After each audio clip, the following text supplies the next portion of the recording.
Assalamualaikum warahmatullahi wabarakatuh.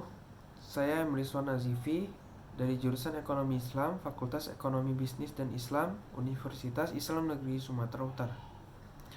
Di video kali ini saya akan membahas tentang model-model ekonomi. Dalam ekonomi, tidak hanya membahas satu bidang, namun banyak bidang. Seperti yang kita ketahui, jarang sekali orang-orang menguasai semua bidang dalam ekonomi. Seperti yang kita dengar, orang-orang hanya menguasai beberapa bidang ekonomi seperti kebijakan fiskal, ekonomi pemerintahan, dan bidang statistik dan lain-lain. Jika kita ibaratkan ilmu ekonomi ini sebagai induk, maka dia memiliki dua anak. Yang pertama, ekonomi mikro dan ekonomi makro.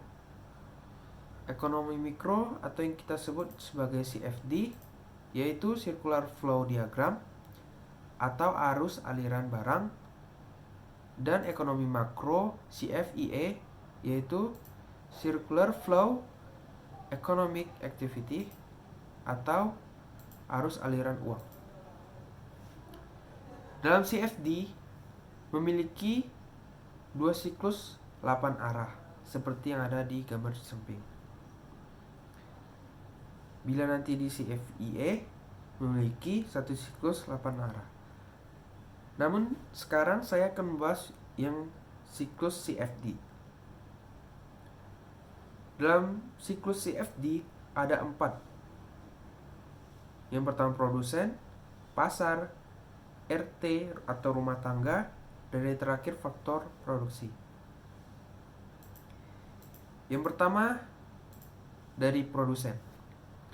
Jika kita bayangkan semua barang-barang yang kita miliki seperti pakaian, itu asal awalnya dari mana?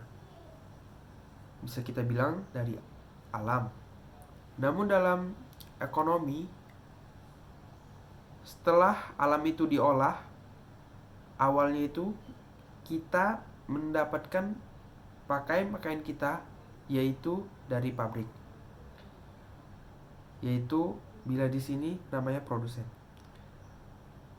Produsen ialah orang yang mengolah dari alam tersebut. Selanjutnya, produsen menyalurkannya ke pasar. Mengapa ke pasar? Karena produsen memproduksi barang-barang dengan skala besar. Dan yang mampu menerima barang-barang skala besar itu hanyalah pasar. Yang mana mereka di sana juga nanti akan menjual-jualkan barang tersebut. Selanjutnya, dari pasar ke rumah tangga. Dari tujuan, kita lihat dari tujuan pasar itu sendiri, baik itu pasar persaingan sempurna maupun tidak sempurna, tujuannya itu ialah untuk dijual ke rumah tangga. Barang-barang yang telah diambil dari produsen itu dijual ke rumah tangga. Rumah tanggalah yang menerima barang-barang dari pasar. Yang selanjutnya yaitu faktor-faktor produksi. Faktor-faktor produksi ini bisa kita sebutkan ada 3 faktor, yaitu sumber daya alam, sumber daya manusia, dan sumber daya modal.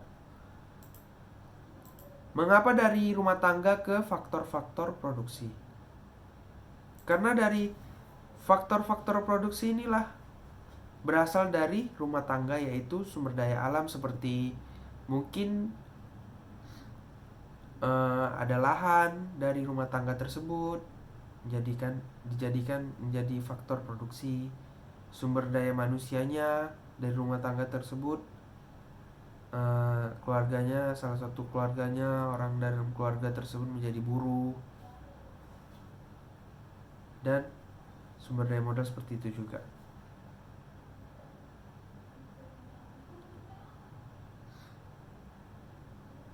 Ya, itu dalam sumber daya alam, modal membuat gedung seperti itu.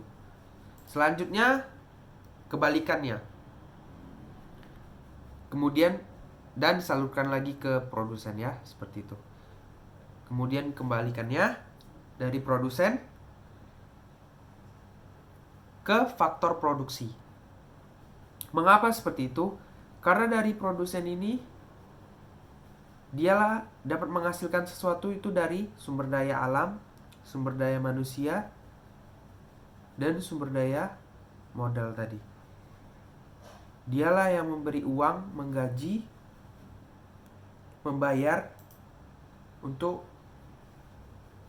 bidang ini, sumber daya alam dan sebagainya tadi dari produsen. Kemudian dari faktor produksi ke rumah tangga.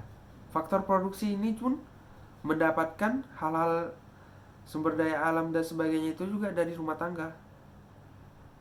Seperti buruh tadi dari rumah tangga, modal, lahan seperti dari sumber daya alam lahan dan sebagainya. Kemudian dari rumah tangga ke pasar. Dari rumah tangga di pasar tadi, dari faktor produksi dia telah mendapatkan uang rumah tangga, orang rumah tangga yang kemudian disalurkan ke keluarganya, ke anaknya, ke istrinya atau sebagainya. Kemudian untuk memenuhi kebutuhannya dengan uang tersebut dia membelikan sesuatu ke pasar. Membeli barang tadi seperti pakaian yang sudah dia ingin belikan.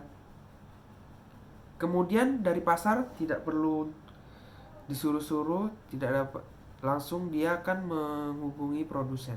Bila seperti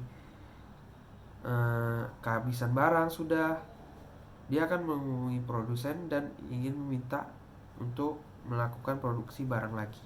Jadi seperti itu siklusnya, berputar-putar, berbalik kembali lagi seperti itu.